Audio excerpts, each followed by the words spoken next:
Le couple, l'amour conjugal, cela signifie surtout se confier, s'abandonner et s'endormir en sécurité.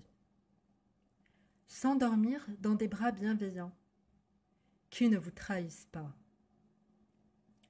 qui s'inquiètent pour vous et qui aiment prendre soin de vous afin que vous soyez encore plus beau et fort, au top de vos belles capacités. Car quelqu'un qui vous aime a été conquis par vos valeurs, par votre fibre et votre qualité. Il aime tellement et reconnaît si bien ce que vous êtes qu'il aspire à faire en sorte de vous cultiver et vous préserver. L'amour, qui est une adhérence, n'est pur et sain que lorsqu'il est préservateur et cultivateur de vos meilleures potentialités. Mais quelqu'un qui ne vous aime pas réellement pour Allah est quelqu'un qui veut vous manger, puis soit vous digérer, vous déféquer ensuite, soit vous vomir ou plus simplement vous goûter et vous recracher. Beaucoup d'entre nous savent cela inconsciemment et redoutent tellement d'être recrachés et rejetés après avoir cru pouvoir s'abandonner au repos, qu'ils craignent plus le mariage trompeur que la mort de leur propre corps. Ils sont devenus plus prêts à rendre l'âme qu'à se marier.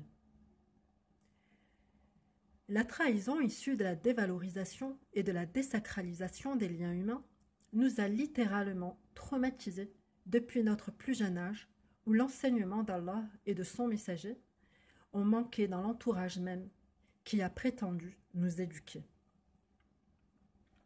Nous sommes devenus des produits que l'on valorise pour ensuite les dénigrer en reniant cette âme vivante qui se débat de tout ce qui participe à la ligoter et l'empêcher de respirer.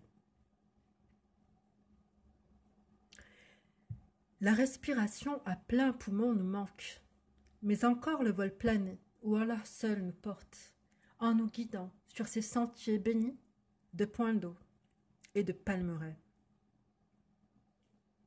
Nous sommes en souffrance dans une société qui interdit d'Allah seul la royauté, dans un système libéral impérialiste, pharaonique, qui renie les fondements de l'âme et qui s'attelle à faire de nous un reliquat usuraire.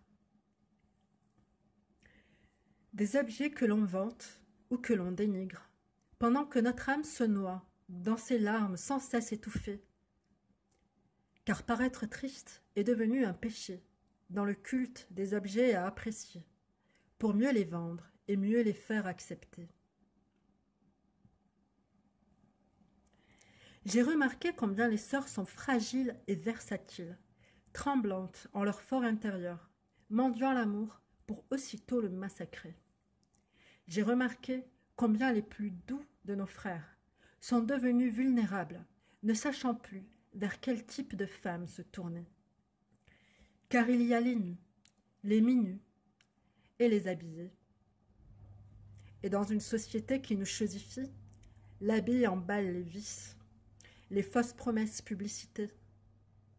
Et quand ce n'est pas le vice d'une obsolescence programmée, c'est la nudité, qui a fait perdre bien de teneur à la spiritualité jusqu'à user et démonter les plus belles âmes. Je me suis demandé qui plaindre entre nos sœurs et nos frères. Sur qui pleurer et qui penser.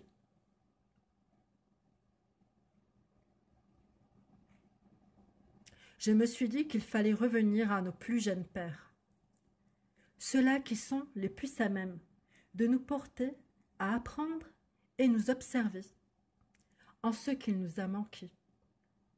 Quand nous étions bébés, en jeune âge, et puis enfants déshérités par ces adultes dont la fitra avait sombré, sous les taroutes, avides de nous dénaturer.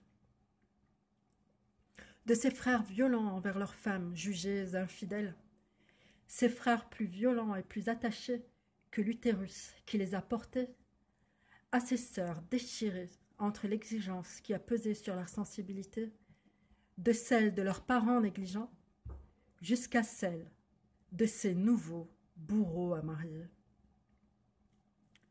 Si nous sommes à marier, mes frères et sœurs, nous sommes avant tout cet enfant négligé en son jeune âge par une ère de consommation terrible qu'il a tout bonnement renié dans ses droits à l'attention et à la sécurité. Quand notre âme est reniée par notre entourage parce qu'on vit dans une civilisation qui tend à l'effacer par la glorification d'autre qu'Allah, ce qu'il arrive est que nos affects tombent malades et que l'on peine à se marier, parce que l'on peine, avant tout, à se trouver. Et c'est en ce sens qu'Allah dit « La salate préserve de la turpitude et du blâmable. Elle est une lourde obligation, sauf pour les humbles, qui ont la certitude de retourner à Allah. » Alors, si tu sens cet orgueil t'effleurer et venir t'habiller, refuse-le, car il ne t'aidera pas et ne te protégera en rien. Mais préfère-lui l'humilité, qui te rend essentiel, simplifié et conforme à ce qu'Allah veut de toi. C'est là la route pour se trouver. Et en Allah, trouver nos autres, tant pour se marier que pour adorer Allah en rang serré. Nul ne nous valorise mieux qu'Allah. Tu le verras toi-même par le temps, qui ne cesse de passer. Ce temps qui nous mène à l'évidence que c'est à lui seul qu'appartient la royauté. Et je sais bien que tu n'as d'autre issue, en sa miséricorde ton besoin, que de te retrouver dans ta nature première, par Allah qui t'appelle à la prière et qui ne se refuse à personne venant le trouver, en toute humilité et crainte.